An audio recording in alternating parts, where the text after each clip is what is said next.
लुम्बिनी प्रदेश अन्तर्गत पर्ने कपिलवस्तु जिल्लाको महाराजगञ्ज नगरपालिका एक महत्त्वपूर्ण नगरपालिका हो।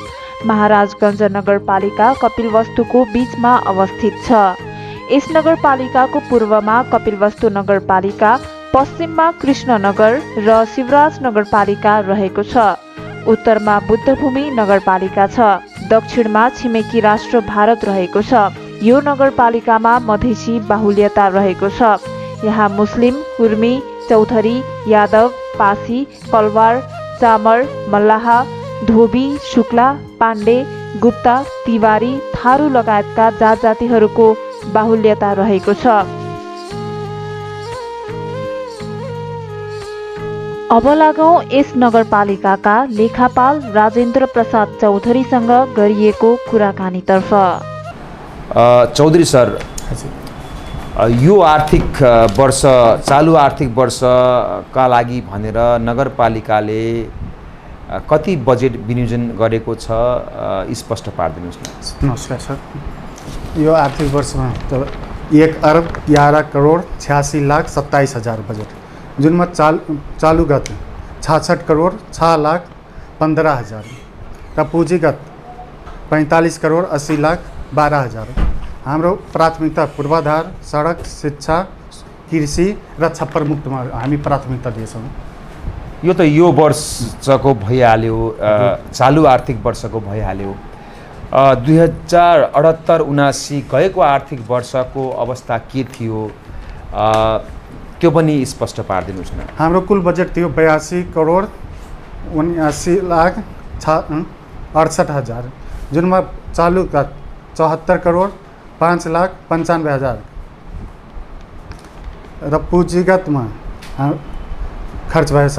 वित्तीय प्रगति हाम्रो 89.33% भएछ, जुन चालुमा 90.1%, पुँजीगतमा 88.32%। बेरोजुहरू कति रह्यो, केही जानकारी हजुरलाई छ? 77-78 को प्रारम्भिक प्रतिवेदन अनुसार हाम्रो बिर्जु असुल उपर गर्नुपर्ने 77,49,125 रुपियाँ र सामाजिक सुरक्षा पेचकी फरचोट गर्नुपर्ने हाम्रो 10,36,45,54,257 रुपियाँ छ। यति नै हो हजुर। जानकारीको लागि धन्यवाद। ल।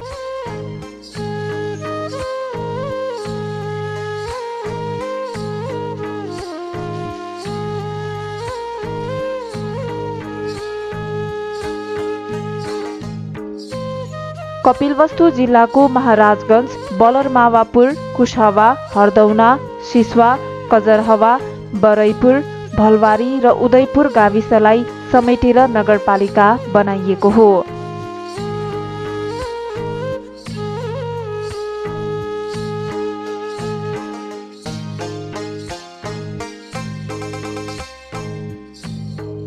अब लागौं महाराजगञ्ज नगरपालिकाका प्रमुख प्रशासकीय अधिकृत रविन्द्र प्रसाद चौधरीसँग गरिएको कुराकानीतर्फ। सरलाई स्वागत छ। धन्यवाद। यहाँ राप्ती च्यानल, दर्पण लगायत यहाँहरूलाई धन्यवाद। अहिले वर्तमान अवस्थामा कर्मचारी, जनप्रतिनिधिहरू के कुरामा व्यस्त हुनुहुन्छ? हामी तत्काल गत आर्थिक वर्ष समापनपछि हामी चाहिँ गत वर्ष समीक्षा गर्ने नयाँ योजनाहरू, जुन हामी विभिन्न योजनाहरू जुन बनेका छन् तिनीहरूको कार्यतालिका बनाउने, परिणाम तालिका बनाउने, तिनीहरूको खरिद योजना बनाउने, टेन्टेटिभ चाहिँ वर्षभरिको चाहिँ एउटा खाका कोर्ने र त्यसलाई चाहिने सूचनाहरू, रोस्टमहरू तयार गर्ने विज्ञहरूको यिनै कामहरू हामी लागिरहेछौँ।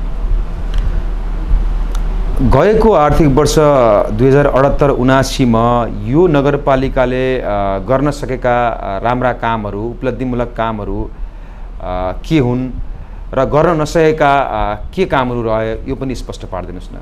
अब जुन किसिमको हाम्रो चाहिँ साधन स्रोत थियो, हाम्रो क्षमता थियो, त्यो अनुसार हाम्रो चाहिँ पूर्ण काम भएको छ।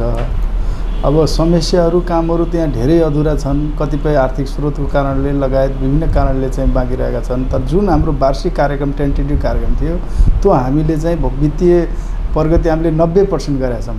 भौतिक रूपमा पनि हामीले चाहिँ धेरै कामहरू सम्पन्न गरेका छौँ।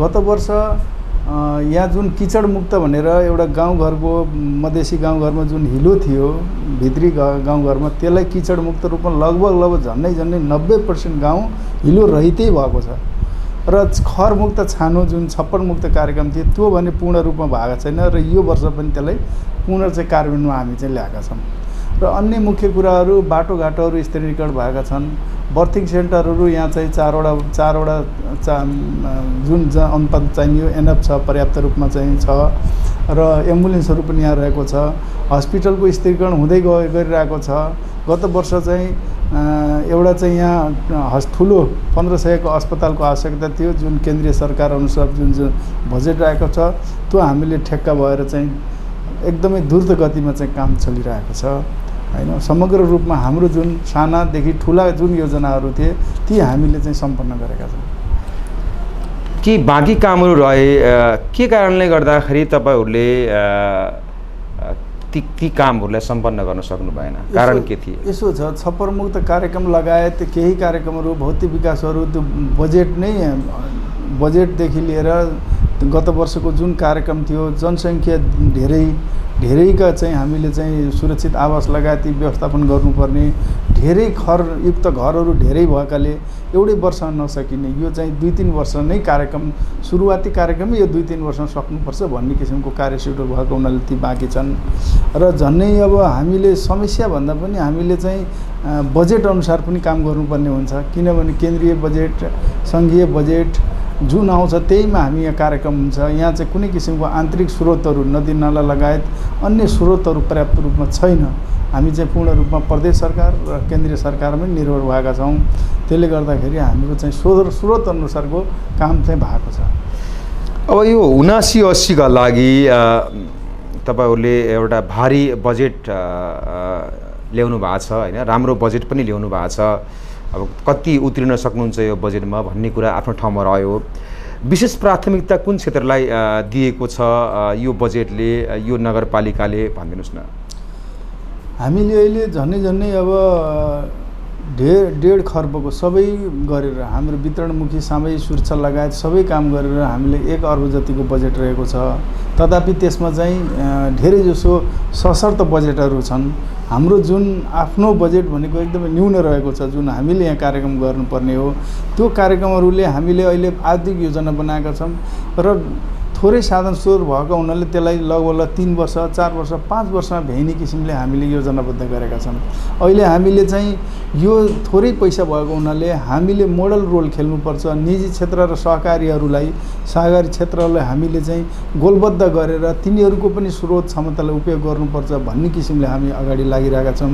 यस वर्ष हामीले छप्पर मुक्त भनेको खरलाई हटाउँदै जाने विस्तारित गर्ने त्यो कार्यक्रम एकदमै महत्त्व रूपमा बढाएका छौँ भने यहाँ चाहिँ हरियाली गर्ने हरियाली अब हरियालीमा चाहिँ अभियानको रूपमा चाहिँ चलाउने त्यसको लागि हामीले अहिले यही साउनमै हामीले चाहिँ झन्डै 3000 बिरुवाहरू बाँड्ने क्रम छ आज पनि हामीले बिरुवा लगाउने कार्यक्रम छ हाम्रो खास गरी 60-70 वटा स्कुलहरू 11 वटा हेल्पडेस्कहरू 11 वटा वडा कार्यालयहरू अस्पताललाई पहिलो प्राथमिकता र त्यसपछि बाटोको छेउछेउमा पनि हामीले चाहिँ फुलहरू लगाउने त्यसको लागि हामीले यहीँका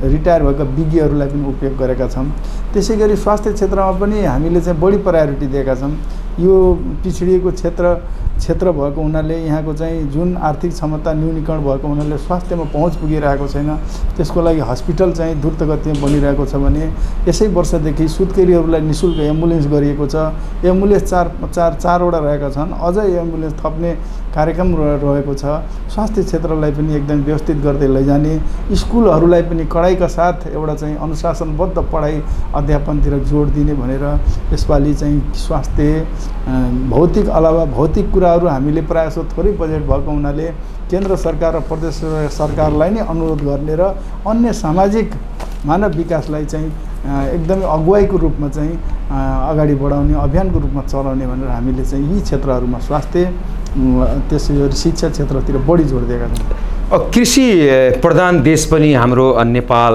हामी धेरैभन्दा धेरै कृषिमा निर्भर रहेका छौँ अब तपाईहरुको नगरपालिकामा पनि कृषि धेरै सम्भावनाहरू पनि छन् भन्ने कुरा पनि सुनेका छौँ हैन कृषिलाई भनेर के गरिरहेछ त नगरपालिकाले कृषिलाई नियमित कामहरू धेरै नै रहेका छन्। थप हामीले चाहिँ पालिकाबाट चाहिँ माटो परीक्षण, माटो अनुकूलन बाली लगाउनुपर्छ भनेर माटो परीक्षणलाई पहिलो प्रायोरिटी राखेका छन्। माटो अनुकूल हामीले चाहिँ माछा पालन र खेतीहरूलाई प्रायः दिनुपर्छ भनेर, त्यसै गरी ल्याबलाई पनि जोड दिने, ल्याबलाई जोड दिने हामीले चाहिँ यसपालि नयाँ रूपमा कृषि वितरण राखेका छौँ। र कृषिलाई हामीले प्राविधिक सेवा वितरणमुखी कार्यक्रमले खासै उपलब्धि भएन।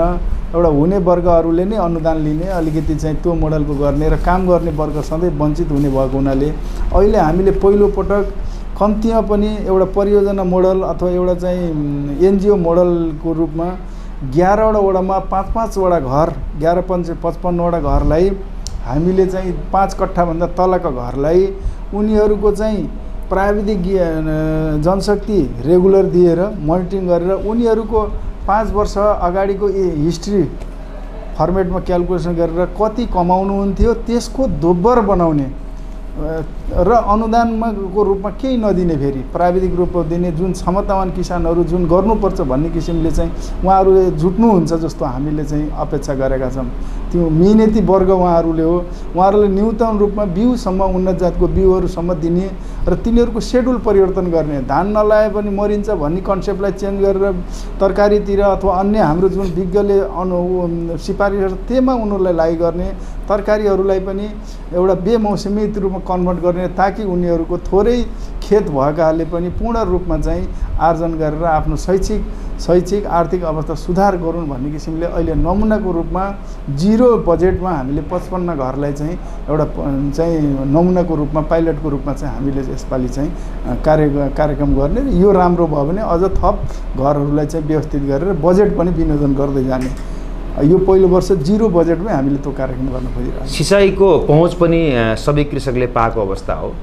गाह्रो छ, सिँचाइ मलखादहरूको अवस्था गाह्रो छ। त्यसैले गर्दा विगतमा जुन ठेक्कामा दिइरहेका पोखरीहरू छन् ती रिचार्ज गर्नको लागि हामीले चाहिँ ठेक्कामा दिन छोड्यौँ ताकि त्यहाँबाट उनीहरूले चाहिँ सिँचाइ गरून् भनेर।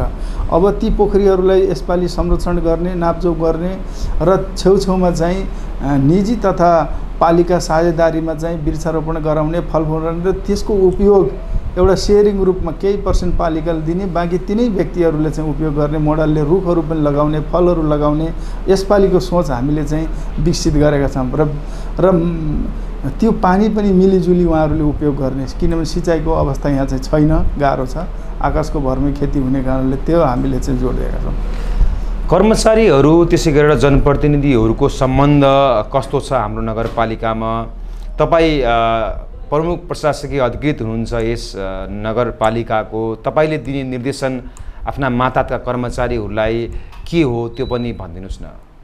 हामीले चाहिँ अबको ब्युरोक्रेसीमा एउटा झड्का, एउटा परिवर्तनको लागि नयाँ पिँढा एनजिओ, नयाँ क्षेत्र, निजी क्षेत्रले जुन किसिमले चाहिँ चेन्ज म्यानेजमेन्ट खोजेको छ त्यसलाई हामी तयार हुनुपर्छ।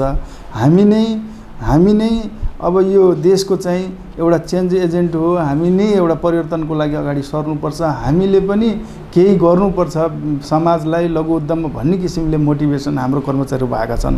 हामीले नगरे कसले गर्छ भन्ने किसिमले चाहिँ यहाँ सबै कर्मचारीहरू अहिले चाहिँ केही गर्नुपर्छ। हामीले तलब खाने, बस्ने र आफ्नो विज्ञता कतै युज नगर्ने, हैन, 2 जनालाई पनि जागिरी दिन नसक्ने, निजी क्षेत्रमा हामीले अगाडि नै नसर्ने, सधैँ डराएर बस्ने, घर बनाउने, बाइक किन्ने, त्यो मोडलबाट हामी बाहिर जानुपर्छ भन्ने किसिमले हामीले चाहिँ यहाँ मोटिभेट गरेका छौँ र कर्मचारीहरू भएका पनि छन्। हामीले 2 जनालाई भए पनि निजी क्षेत्रमा, लघु उद्यममा रोजगारी दिनुपर्छ, एउटा कपाल काट्ने सेलुन भए पनि खोल्नुपर्छ भन्ने किसिमले चाहिँ उत्प्रेरित भएका छन्। र जनप्रतिनिधिहरू पनि जो ठिक्कको सन्तुलित छ भनौँ, कतिपय उहाँहरूको कुराहरू अलिकति सामान्यतया सन्तुलन र द्वन्द्व भयो भने विकास हुन्छ, हैन। सबै कुराहरूमा हामी चाहिँ छलफल हुन्छ, छलफलपछि निष्कर्ष निस्केपछि उहाँहरूले चाहिँ सहयोग गर्नुहुन्छ र उहाँहरूको निस्कर्ष हामीले पनि सहयोग गर्छौँ, हैन।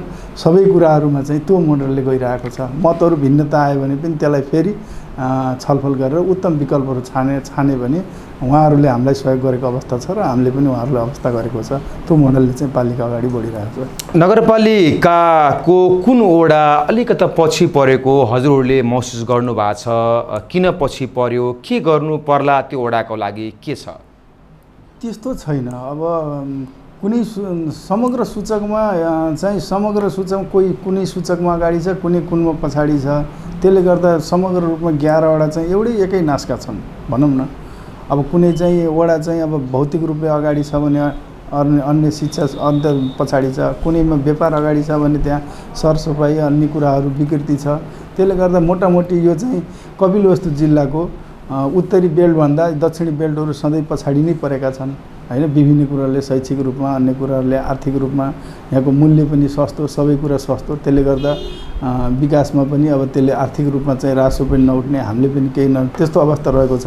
समग्र रूपमा चाहिँ अब हुलाकी रोडले छोएका र यो मुख्य रोडले छोएका बाटाहरू चाहिँ अलिकति चाहिँ अगाडि जान्छन् कि जस्तो हामीले चाहिँ अपेक्षा गरेका छौँ। हुलाकी रोड एकदमै राम्रो रूपले चाहिँ अब विकास भइसकेको छ हैन। झन्डै पूर्ण रूपमा चाहिँ पिच भइसकेको छ। त्यसका छेउछाउमा बजारीकरण हुने, अलिकति सटरहरू बनाउने, त्यसले आम्दानी बढाउने त्यो किसिमको देखिएको छ। त्यसले गर्दा यो 2, 3, 4 र यो वार्ड नम्बर 1 नै 1 र उत्तरी बेल्टका चाहिँ 11 नम्बर वडा अलि अगाडि हुन्छ कि भन्ने हामीले चाहिँ अपेक्षा गरेका छौँ। अब लक्षित वर्गलाई भनेर के कस्ता कार्यक्रमहरू गएको आर्थिक वर्षमा तपाईहरूले गर्न सक्नुभयो र यो आर्थिक वर्षमा के कस्ता कार्यक्रमहरू गर्ने सोच गरिरहनु भएको छ? सिपमूलक, त्यसै गरेर उद्यमशील कार्यक्रमहरू हैन, बेरोजगार युवाहरूलाई रोजगारीका लागि के गर्ने विभिन्न कुराहरू पनि होलान्, सबै स्पष्ट पारिदिनुहोस् न। हामी प्रधान यसमा प्रत्यक्ष रूपमा काम विभिन्न किसिमका सामाजिक रूपमा चाहिँ विभिन्न वडागत पालिकागत तालिम दिने, क्षमता विकास गर्ने ती कार्यक्रमहरू छँदैछन्। त्यसको अलावा लघु उद्यम जुन मेडापाको मोडलमा चाहिँ लघु उद्यम घरेलु उद्योगकै एउटा चाहिँ सानो टुक्रा रूपमा जुन पछिल्लो 2-3 सालदेखि जुन नेपाल सरकार लाग्यो त्यो एकदमै फ्रुटफुल भएको छ।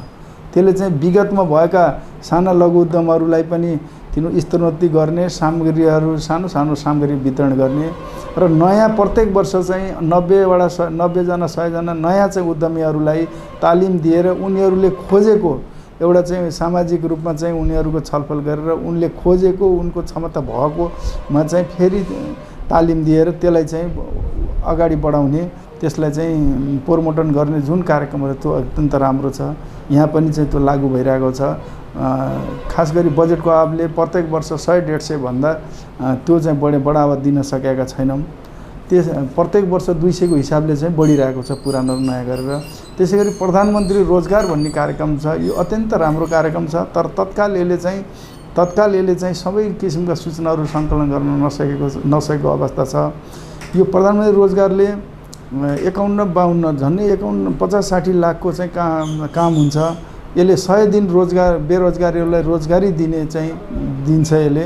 र यसले गर्न खोजेको के हो भने यो पालिकामा चाहिँ कतिजना विदेशीहरू यहाँ काम गर्छन् अथवा नेपालीहरू काम गर्छन् र कति चाहिँ कुन क्षमताका छन्, कति पढेका छन्, कति विदेश गए, त्यो डाटाको बीच गेप निकालेर हाम्रो यति जनशक्ति बढी भए अथवा कम भए अथवा यस्तोलाई यति तालिम दिनु भनेर प्रदेश र केन्द्रलाई सिफारिस गर्ने र अन्ततः केही वर्षपछि यसले चाहिँ बेरोजगारी भत्ता समेत दिने किसिमले यो चाहिँ स्थापना भएको छ। अहिले सुरुवाती चरणमा भएको हुनाले सबै काम गर्न नसकेको अवस्था चाहिँ छ। र तर पनि यसले पनि समग्र रूपमा चाहिँ रोजगारी सिर्जना र रोजगारीको अवस्था चाहिँ आकलन गर्नमा यसले चाहिँ राम्रै भूमिका खेल्छ। नगरपालिकाको सम्भावना के हो?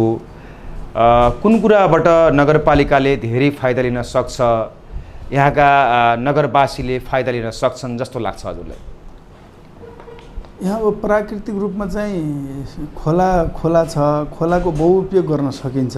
सिँचाइदेखि लिएर छेउछाउमा चाहिँ जुन बदाम अनि खरबुजा तरबुजा यो टाइपको चाहिँ यहाँ चाहिँ स्थानीय रूपमा चाहिँ उत्पादन भएको छ, बिक्री पनि छ। तर त्यो व्यवसायीकरण हुन सकेको छैन। त्यो चाहिँ खोलाको छेउछाउमा बगरहरूमा एकदमै राम्रो हुनसक्छ। र यहाँको बालु अब थोरै क्वान्टिटी छ, तर चाहिँ एकदमै प्लास्टरको लागि उत्कृष्ट बालु रहेको छ। त्यही हो कि त्यसको क्वान्टिटी यहाँ थोरै छ। उत्तरी बेल्ट बगाउँदा गिटी सिटी यहाँ केही आउँदैन, खालि बालु मात्रै हुन्छ। तर खोलाको बालु, नदीजन्य सामान र छेउछाउमा चाहिँ व्यावसायिक रूपमा चाहिँ बदाम, मुमफली र ती वाटरमेलन टाइपका चाहिँ फ्रुटहरू चाहिँ एकदम व्यवसायिक रूपमा गर्न सकिने अनि त्यो यहाँको पानीलाई सिँचाइ पनि गर्न सकियो भने धेरै चाहिँ राम्रो हुन्छ जस्तो मलाई लाग्छ। पर्यटकीय क्षेत्रहरू पनि रहेका छन् हाम्रो नगरपालिकामा, धार्मिक क्षेत्रहरू पनि रहेका छन्, तर तुलनात्मक रूपमा जिल्लाको रूपमा चाहिँ ती ओझेलमा पर्ने भए, साना भए भन्न खोजेको। जस्तै यहीँ छेउमा लुम्बिनी र तिलक रोड भएपछि त्यसको छेउमा चाहिँ हाम्रो यहाँ पल्टन देवी मन्दिर, यो पल्टन देवीको मन्दिर हो। यो चाहिँ एकदमै यहाँको लागि चाहिँ भक्तजनहरूको लागि एकदमै त्यो श्रद्धाको मन्दिर हो। तथापि अब जुन आन्तरिक पर्यटनको रूपमा हो त्यो रूपमा चाहिँ अब तिलराकोट र लुम्बिनी भएपछि अब त्यो अलि ओझेलमै परेको छ होइन। यो सामाजिक सुरक्षाले पनि ठुलो महत्त्व राख्छ सर होइन। हामीले धेरै पालिकामा के देख्यौँ भने धेरै वयोवृद्धहरूलाई यो भत्ता ल्याउन जाँदा धेरै दुःख भोगेको भन्ने पनि हामीले पायौँ होइन। के नगरपालिकाले केही सोचेको छ त्यस्ता? यहाँ चाहिँ म आउनुभन्दा पहिल्यैदेखि पालिकाको केही कर्मचारीको चाहिँ सहयोगमा र 2वटा ब्याङ्कहरूले प्रायः सो वडामै बाँड्ने, वडाबाट बचेकोलाई यहाँ बाँड्ने हुँदाले यहाँ चाहिँ धेरै सहज भएको छ जस्तो मलाई लाग्छ। त्यसमाथि यस वर्ष हामीले फेरि 80 वर्षभन्दा माथिकालाई अझ हामीले चाहिँ छुट्यो भने पनि घरमै दिनुपर्छ भन्ने सोचले हामीले चाहिँ सामाजिक सुरक्षालाई वितरण त्यो अझ चाहिँ हामीले थप गर्न खोजिरहेछौँ। पूर्ण रूपमा अपाङ्ग र 80 भन्दा वर्ष माथिकालाई छुट्यो भने पनि फेरि पालिकामै वडैमा गएर बुझाउने, घरमै बुझाउने त्यो चाहिँ हामीले चाहिँ नीतिगत रूपमा कोरेका छौँ। व्यावहारिक रूपमा अब यसपालि लागू गर्ने हो र अन्यलाई पनि वडामा सूचना जारी गरेर वडामै बाँड्नुहुन्छ, फलानु दिन यसरी बाँड्नुहुन्छ र त्यसमा छुटेको मात्र यहाँ आउनुहुन्छ। त्यसले गर्दा सहज नै भएको छ यहाँसम्म। यो भूमिहीन सुकुम्बासी अव्यवस्थित बसोबासीहरूको सङ्ख्या हाम्रो नगरपालिकामा कति छ? एकदमै कम छ। यहाँ प्रारम्भिक सूचना अनुसार हाम्रो चाहिँ 500-600 यो चाहिँ रफ डाटा हो। 500-600 भन्दा बढी यहाँ छैन। किन जति उत्तरी बेल्टमा चाहिँ जङ्गल एरियामा हुन्छन् त्यो किसिमको यहाँ छैन। छन् कम छन् र त्यसको लागि हामीले यसैपालि चाहिँ त्यसलाई पनि सम्झौता गरेर आजै निर्णय भएको छ। सम्झौता भूमि आयोगसँग, राष्ट्रिय भूमिसँग सम्झौता गरेर सुकुम्बासी आयोगको कामहरू यहाँ पनि बढाउनेछौँ। अनि सूचना सङ्कलन गरेपछि यथार्थ डाटा आउँछ। प्रारम्भिक डाटा हामीले चाहिँ 2-3 महिना अगाडि वडा अध्यक्षसँग बुझ्दाखेरि 500, 600, 700 को हारीभन्दा बढी छैनन् भन्ने कुरा आएको छ। सबै नगरपालिका, सबै पालिकाहरूमा यो कर प्रणाली वैज्ञानिक हुनुपर्छ भन्ने कुरा पनि छ। धेरै चर्को भयो भन्ने आवाज पनि बेला बेलामा उठ्ने गरेका छन् होइन। तपाईँहरूको नगरपालिकामा के छ करको अवस्था र विशेष कुन क्षेत्रबाट बढी कर असुली भइरहेको अवस्था हो? हाम्रो बढी त कुनैबाट पनि छैन। घरहरू न्यून रूपमा बन्ने, घर नाप नक्साबाट उठ्ने हो। घरहरू यहाँ 2 कोठा 3 कोठा र प्रायः जसो चाहिँ कच्ची घर बन्ने, कच्ची घरलाई चाहिँ नाप नक्सा गर्न नपर्ने। व्यवसायहरू पनि एकदम यही सानो बजार 2 ठाउँमा यही सानो बजार बाहेक बजारीकरण भन्ने पालिकाभरि नै छैन। अब नदीजन्य पनि एकदमै सानो क्वान्टिटी हुन्छ, त्यसले गर्दा छैन। र हाम्रो कर अब त्यसलाई वैज्ञानिक भन्दा पनि जनताले तिर्न सक्ने क्षमताको आधारमा भएको हुनाले यहाँ चाहिँ बढी भन्ने गुनासो चाहिँ पटक्कै छैन। जुन जनताहरूले तिर्न सक्ने न्यून क्षमताको आधारमा राखिएको छ। यहाँ चाहिँ बढी भयो, चर्को भयो भनेर चाहिँ आएको अवस्था छैन। र अन्य पालिकाको तर्फबाट कम छ। कम यसमा यहाँ छ कि उहाँहरूको अब आय स्तर बढ्दै, सामाजिक आर्थिक रूपमा बढ्दै गएमा यसलाई बढाउँदै जानुपर्छ भन्ने किसिमले जनप्रतिनिधिहरूको पनि त्यो बुझाइ भएको हुनाले त्यो बढेको छैन। यसपालि पनि बढेन। गत वर्ष जे थियो त्यही नै हामीले चाहिँ पास गऱ्यौँ। नगरपालिकाले कुन निकायसित सहकार्य समन्वयहरू गर्नुपर्छ र गरिरहेको छ यो पनि भनिदिनुहोस् न। हामीले अब सङ्घीय सरकारका यहाँ स्थित र जिल्ला स्थित कार्यालयहरू, खास गरी प्रहरी प्रशासन, सशस्त्र प्रशासन, जिल्ला प्रशासन लगायत यी चाहिँ त हुने नै भए। त्यसबाहेक हामीले एनजिओहरूलाई हामीले बेला बेलामा गैर सरकारी संस्थालाई हामीले चाहिँ सूचनै काटेर छलफलै गरेर अगाडि बढ्ने गरेका छौँ। निजी क्षेत्रलाई पनि अब डोराउनुपर्छ भन्ने किसिमले हामीले अघि भने जस्तो निजी जडीबुटी, निजी वन अनि अन्य कुराहरूमा अनि पोखरीको छेउछाउमा उभिएको कुरामा निजी र सरकारी साझेदारी भन्ने किसिमले पनि ल्याउनुपर्छ भन्ने किसिमले सानोबाट सुरुवात गर्नुपर्छ भन्ने सोच राखेका छौँ हामीले। यो विपद व्यवस्थापन शाखा पनि तपाईँहरूको होला अथवा नहोला, तर विपद व्यवस्थापन पनि एउटा ठुलो महत्त्वपूर्ण एउटा शाखा क्षेत्र पनि हो। फेरि पनि कोरोना आउने अब चौथो लहर आउने कुरा पनि हामीले सुनिरहेका छौँ। कतिको तयारी अवस्थामा हुनुहुन्छ? सावधानीहरू अपनाउनेतिर तपाईँहरूको ध्यान आकर्षण कस्तो भएको छ? तयारी नै छ हाम्रो। अब अहिले अब पूर्व तयारीको रूपमा चाहिँ केही सामानहरू हामीले कोभिडलाई सङ्कलन गरेका छौँ। बुस्टर डोज चाहिँ अब लगाउनलाई हामीले चाहिँ तागेता गरिरहेका छौँ, सूचनाहरू गरिरहेका छौँ।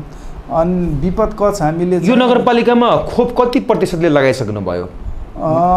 सबै लगाइसक्नु, बुस्टर डोज बाहेक सबै लगाइसक्नु भयो। 100% नै झन् खालि बुस्टर डोज चाहिँ केही। तर हामीले यो नगरपालिकामा आउँदा अहिले पनि कसैले मास्क नलगाउने, त्यसै गरेर अब दूरी कायम नगर्ने, सेनिटाइजेसन नगर्ने जस्ता कुराहरू चाहिँ गर्नु भएको छैन, देखिएन। त्यसप्रति पनि तपाईँहरूको ध्यान आकर्षण हुनुपर्ने हो, त्यो भएन भन्ने कुरा पनि। एकदम सही कुरा निकाल्नु भयो होइन। मास्कलाई र यो उसलाई हामीले चाहिँ केही दिन अगाडि जुन राष्ट्रिय स्तरमै यसको चाहिँ सङ्ख्या जो बढ्न लाग्यो त्यसलाई हामीले चाहिँ तागेता गरेका छौँ। यसलाई हामी कार्यान्वयन ल्याउँछौँ। प्रश्न धेरै थिए, समय अभाव पनि छ। अब तपाईँले जाँदा हामीलाई के भनिदिनुहोस् भने विकास निर्माणका कुराहरू तपाईँहरूले गर्नुहुन्छ, भौतिक निर्माणका कार्यहरू गर्नुहुन्छ, अनुगमनका कुराहरू, त्यसै गरेर त्यसको मर्मत सम्भार, त्यसको रेखदेख गर्नेतिर तपाईँहरूको भूमिका के छ? हामीले सडकहरू मर्मत हामीले गरिरहेका हुन्छौँ। बजारहरूमा पनि हाम्रो उपमेयरज्यूको संयुक्तमा बजार अनुगमन रहेको छ होइन। त्यसै गरी अन्य विकासका निर्माणहरू पनि उपमेयरज्यूकै संयुक्तमा छ।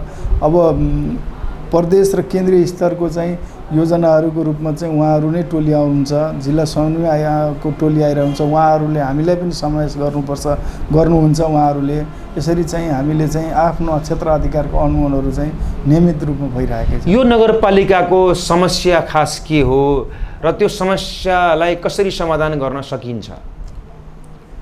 अब यहाँको खास गरी हामीले चाहिँ शिक्षा क्षेत्रमै एउटा फोकस गरेर शिक्षालाई चाहिँ गुणस्तरीय शिक्षा बनाएर, व्यावहारिक शिक्षा बनाएर यहाँका जनशक्तिहरूलाई चाहिँ एउटा चाहिँ अव्वल दर्जाको एउटा चाहिँ माथि एकाडेमिकलाई चाहिँ विभिन्न सरकारी क्षेत्र, निजी क्षेत्रमा हामीले चाहिँ उहाँहरूलाई चाहिँ आबद्ध गर्न सके हुन्थ्यो भन्ने किसिमको चाहिँ हामीले चाहिँ एउटा सोच राखेका छौँ।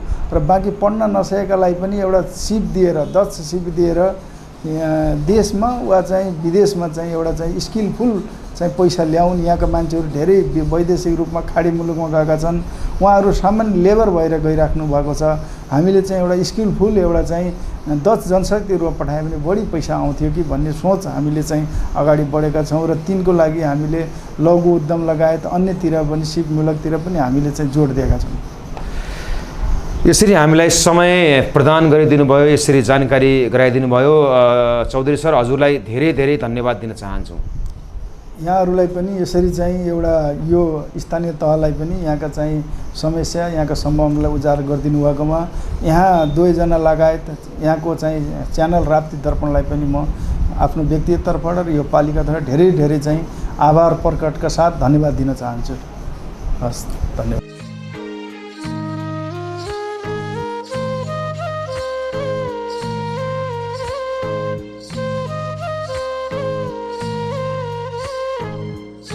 महाराजगञ्ज नगरपालिकाको पृष्ठभूमि। यो नगरपालिका लुम्बिनी अञ्चल कपिलवस्तु जिल्लामा अवस्थित छ।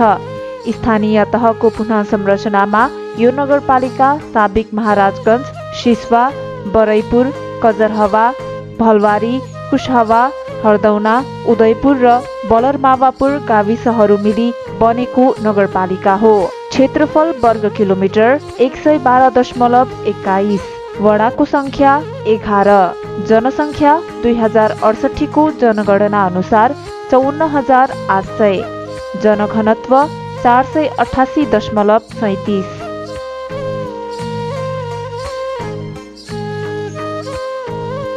अब लागौँ महाराजगञ्ज नगरपालिकाका नगर प्रमुख अब्दुल कलामसँग गरिएको कुराकानीतर्फ। कलाम सर, हजुरलाई स्वागत छ हाम्रो कार्यक्रममा। धन्यवाद भाइ।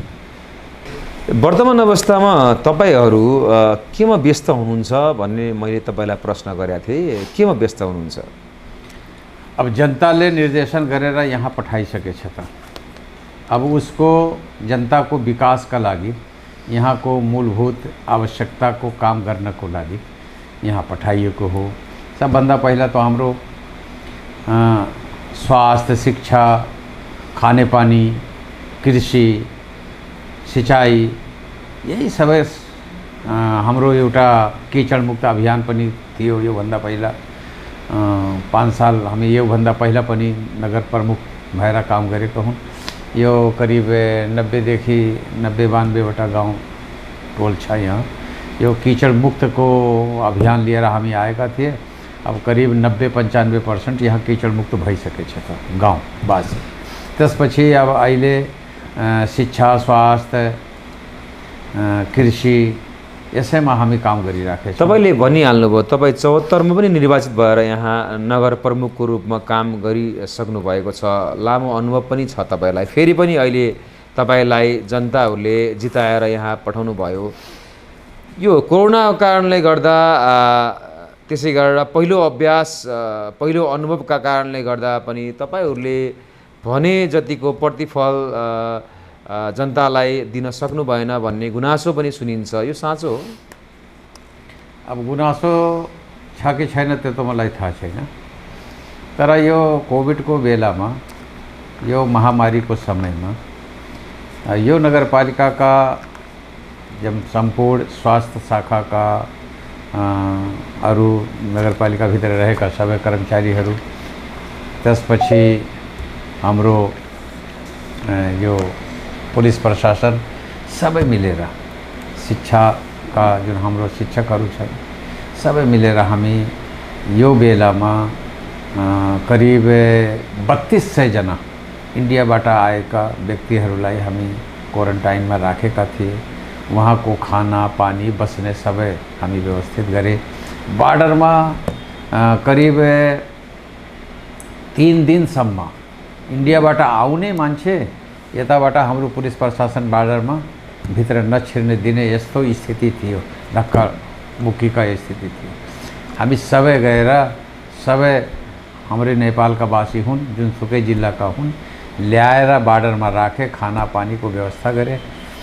त्यसपछि हामी जुन जिल्लाका थिए, जुनसुकै ठाउँका थिए, सबैलाई फोन गरेर वहाँका प्रतिनिधिहरूलाई बोलाएर सबैलाई पठाइए। यहाँ महाराजगञ्जभित्रका रहेका सम्पूर्ण वासीलाई हामी करिब 52वटा स्कुलमा 3200 जनालाई क्वारेन्टाइन राखेर सबैको व्यवस्था मिलाइएका थिए। हामी आफ्नै जानका बाजी लगाएर सबै कसैले काखापाखा गरेर सबै भिडेर काम गरेका छन्। 74मा पहिलोपटक तपाईँ नगर प्रमुख हुँदा धेरै प्रतिबद्धताहरू, आश्वासनहरू जनता नगरवासीलाई दिनुभएको थियो होला।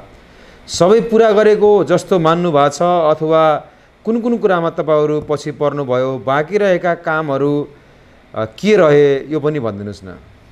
यस्तो छ, हाम्रो चुनावको बेलामा हामी धेरै आश्वासन बाटेका छैनौँ। हामी काम गर्ने व्यक्ति हुन्। अब सबभन्दा पहिला त मैले यो क्षेत्रमा पछडिएका क्षेत्र हो।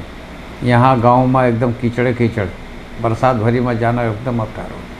तो मैले हेरेर त्यो कीचड मुक्तको अभियान मैले सबभन्दा पहिला राखेका थिएँ कि यो बस्तीलाई 90-92वटा बस्ती छ, सबै बस्तीलाई कीचड मुक्त गराइदिने।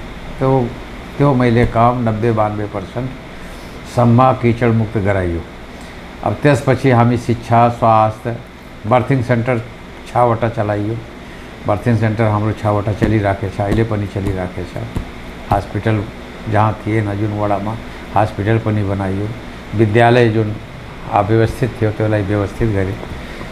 त्यसै हिसाबमा हाम्रो जुन आम नागरिकको जुन आधारभूत समस्या छ, खानेपानी, बोरिङ, सबै हामी त गरेका छन्। तर यो विकास निर्माण त कहिले पुरा हुँदैन, यो बिस्तारै बिस्तारै गर्दै जाने काम हो। हामी गरिराखेछौँ, अहिले पनि गर्ने काम प्रयास सुरु गरेका छौँ। अहिले पनि तपाईँले जित्नुको प्रमुख कारण के हो? नगरवासीले तपाईँलाई किन जिताउनु भयो? के आशा राख्नु भएको छ तपाईँ प्रति नगरवासीले? यो नगरवासीले माया गरेर जिताइयो। 5 साल मैले काम गरेँ, त्यही काम हेरेर माया गरेर जिताइदियो। के छ यो चालु आर्थिक वर्षमा विशेष प्राथमिकता कुन क्षेत्रलाई दिने सोच गर्नु भएको छ, अथवा कुन वडालाई विशेष प्राथमिकतामा राख्नु भएको छ? के छ?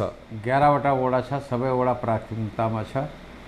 यहाँ हामी सबभन्दा पहिला स्वास्थ्य, शिक्षा, खानेपानी, कृषि, सिँचाइ यसैमा प्राथमिकता छ। अहिले हाम्रो 15 सयको हस्पिटल बनिरहेको छ, त्यसको सुरुवात भइसकेछ, काम भइरहेको छ। त्यसपछि अरू जुन गाउँमा हाम्रो प्रत्येक वडामा जुन एउटा स्वास्थ्य चौकी छ, त्यो स्वास्थ्य चौकीलाई हामी जुन अव्यवस्थित थियो उसलाई व्यवस्थित गर्दै, जहाँ बस्ने ठाउँ थिएन त्यहाँ बस्ने ठाउँ बनाइदिए। जहाँ बर्थिङ सेन्टर छ, हाम्रो स्टाफ बस्ने 24 घन्टा सेवा गर्ने किसिमले त्यहाँ बस्नको लागि त्यहाँ कोठा पनि बनाइराखेछौँ। अब त्यही हो। अब कृषिको लागि अब बोरिङ लगाउने, किसानको लागि पानीको तपाईहरुले बजार विस्तार गर्न सक्नु भएन। आजभन्दा 10 वर्ष 20 वर्ष अगाडि जस्तो थियो विगतमा त्यस्तै बजार छ, बजारलाई विस्तार गर्न सकिएन भन्ने कुरा पनि छ। अब तपाईँ अर्को जिल्लाबाट आउनुभयो, तपाईँले पहिला हेर्नु भएन यो बजार 6 फिट 7 फिटको बाटो थियो। अब अहिले आएर 6 मिटर 7 मिटरको बाटो त गर्नुमा मेयर सर, तर 7 मिटरको बाटो जति हुनुपर्ने थियो विस्तार भएन भन्ने, ठुलो भएन बजार। 7 मिटरको अहिले चौडा बाटो बनिसकेछ। अब यो सबभन्दा जिल्लाको 3टा बजार थियो, एउटा कपिलवस्तु जिल्लाको तौलिहावामा, एउटा कृष्णनगरमा, एउटा यो महाराजगञ्जमा। यो महाराजगञ्ज एकदम घना बस्ती थियो। यो घना बस्तीलाई अब त्यो बिस्तारै बिस्तारै त्यो बाटो एकदम सानो गराइदिए थिए। अब अहिले आएर नगरपालिकाले त्यो 7 मिटरको बाटो बनाइदिएको हो, 6-7 मिटर 8 मिटरको बाटो बनाइदिएको हो। अब बाटो बनेपछि अब बिस्तारै बिस्तारै प्रयास भइराखेको छ, बिस्तारै बिस्तारै विकास भइराखेको छ। अब एकैचोटि त विकास हुँदैन। यसै बजारभित्र मैले यहाँ बर्थिङ सेन्टर एउटा हाम्रो 15 सयको हस्पिटल पनि बनिराखेको छ। अब यो नगरपालिकाको भवन छैन, यहाँ यो वडा कार्यालय हो। वडा कार्यालयमा पहिलाको गाविसाको एउटा कार्यालय हो। अब यसैलाई हामी राखेर अब अहिले नगरपालिकाको यो कार्यालय हामी राखेर चलाइराखेछौँ। अब यो नगरपालिकाको भवन बनाउँदा यो करिब 8-10 करोड रुपियाँ खर्च हुन्छ। त्यही पैसामा मैले बर्थिङ सेन्टर बनाइदिने, अस्पताल बनाइदिने, हामी त्यसपछि विद्यालय बनाइदिने, त्यसैको लागि हामीले यो काम हामी गरेका छैनौँ। त्यसैमा हामी अहिले आधारभूत आवश्यकताको काममा हामी बजेट लगाइराखेका छौँ। बाटोघाटोमा पनि बजेट लगाइराखेका छौँ। तपाईहरू जनताबाट प्रत्यक्ष चुनिएर आउनुभएका जनप्रतिनिधिहरू, नगरपालिकामा तपाईहरू एकातिर हुनुहुन्छ भने अर्कोतिर कर्मचारीहरूले पनि आफ्नो काम कर्तव्यहरू अगाडि बढाइरहनु भएको छ होइन? सम्बन्ध कस्तो हुनुपर्छ? तपाईँ एउटा नगर प्रमुखको नाताले कर्मचारीहरूलाई कसरी निर्देशन गरिरहनु भएको छ? के कस्ता निर्देशनहरू दिनुहुन्छ? के छ भनिदिनुहोस् न। यसो छ, हामी जनप्रतिनिधिबाट यहाँ आएका छौँ, उनीहरू कर्मचारी छन्। एउटा गाडाको 2टा चक्का, 2टा पाङ्ग्रा जस्तो यो गाडी चलाउने हो। तर नेपालका धेरै पालिकामा हामीले के देखेका छौँ भने कर्मचारी र जनप्रतिनिधि बीच पनि नराम्रो सम्बन्ध हुँदा ठुलो दुर्घटना निम्तिएको भन्ने कुरा पनि सुनिरहेका छौँ। त्यो सुन्ने एकदम ठिक तपाईँले भन्नुभयो। कुनै कुनै ठाउँमा मेयरको पनि झगडा छ, त्यो हाम्रो प्रशासकीय अधिकारीसित पनि झगडा छ कि कुरा नमिलेर होला।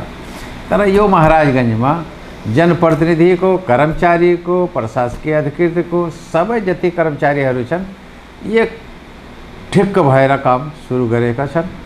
सुरुदेखि हामी 5 साल त्यसैमा बिताइयो। यो 5 साल अगाडि पनि त्यही मैले आशा गरेको हो, त्यसै हिसाबले जान्छ। यो एकै साथ नमिलेर ज़्यादा विकास हुँदैन। सबैको चाहना, सबैको एकै ठाउँमा ल्याएर एकै बाटोमा डोर्याएर अगाडि बढ्दा राम्रो हुन्छ जस्तो मलाई लाग्यो। अब त्यही भइरहेको छ। नगर प्रमुखहरूले आफू जितिसकेपछि आफू निकट व्यक्तित्वहरूलाई नगरपालिका अथवा आफ्ना पालिकाहरूमा कर्मचारीको रूपमा, करारको रूपमा राख्ने प्रचलन परिपाटी यथावतै छ। यो महाराजगञ्जमा हामीले देख्छौँ कि देख्दैनौँ। र तपाईँ नेपाली काङ्ग्रेसबाट आउनुभयो, उपमेयर पनि नेपाली काङ्ग्रेसबाट, यो नगरपालिकामा नेपाली काङ्ग्रेसको बहुमत पनि छ। त्यसकारणले गर्दा अब नेपाली काङ्ग्रेसका कार्यकर्ताहरूलाई हामीले के गर्नुपर्छ यो 5 वर्षमा, उनीहरूलाई कसरी अगाडि बढाउनुपर्छ, उनीहरूलाई कसरी प्राथमिकता दिनुपर्छ भन्ने सोच पनि तपाईँहरूमा मौलायो भन्ने कुरा छ कि यो गुनासो, एउटा यो आरोप पनि हो जनताहरूको। के भन्नुहुन्छ? एउटा तपाईँको प्रश्न हो, यो स्वाभाविक हो। अब अहिले नेपाली काङ्ग्रेसबाट टिकट लिएर हामी चुनाव लडेका छौँ, यसमा दुविधा छैन। तर अब यहाँको महाराजगञ्ज नगरपालिकाका वासी जनताहरू यो नेपाली काङ्ग्रेसका व्यक्तित्वहरूलाई माया गरेर, उहाँको केही माया गर्ने काम पनि भयो होला, त्यस कारणले जिताएपछि अब जति नेपाली काङ्ग्रेस होइन, यहाँका जति वासीहरू छन् सबैको लागि काम गर्ने, सबै एउटै सबैको लागि त गर्नुहुन्छ, तर धेरै तपाईँको नेपाली काङ्ग्रेस निकटलाई गर्नुहुन्छ तपाईँ? धेरै थोरै हुँदैन। यो हामी कर्मचारी राख्दा हाम्रो इन्टरभ्यू हुन्छ, वार्ड निस्कन्छ, जो आए त्यही हुन्छ। अब यो कसै पार्टीका व्यक्तिलाई, कुनै कार्यकर्तालाई ल्याएर भर्ना गर्ने यहाँ चलन छैन। सबैभन्दा पछि परेको जाति समुदाय हाम्रो नगरपालिकामा कुन हो? हाम्रो यो नगरपालिकामा सबभन्दा पछडिएका त नटपथरकट पनि छन्, लोपामुख। उहाँहरूको लागि तपाईँहरूले त्यसपछि दलित पनि छन्, गरिब धेरै छन्। यो भेगमा अहिले यो पछडिएका क्षेत्र थिए। अहिले महाराजगञ्ज नगरपालिका यो 9वटा गाविस मिलाएर एउटा नगरपालिका बनाइयो। यसको सुरुवात योभन्दा पहिला सुरु भएको हो। यो 5 साल मात्रै भएछ यसको, यो नगरपालिकाको सुरुवात। यो 5 वर्षमा यो नगरपालिकाले जति गर्न सके गरे। अब अहिले 5 सालको लागि यो सबै गरिबको लागि, बरु यहाँ जातीय हिसाबले कर्मचारी पनि हेर्ने हो भने यो जातीय हिसाबले सबै जात धर्मका कर्मचारीहरू छन्, जसले अलिकति त्यो जानकार छन्। इन्टरभ्यू हुन्छ, वार्ड निस्कन्छ, जसको नम्बर अगाडि जान्छ त्यसैले राखिदिन्छन्।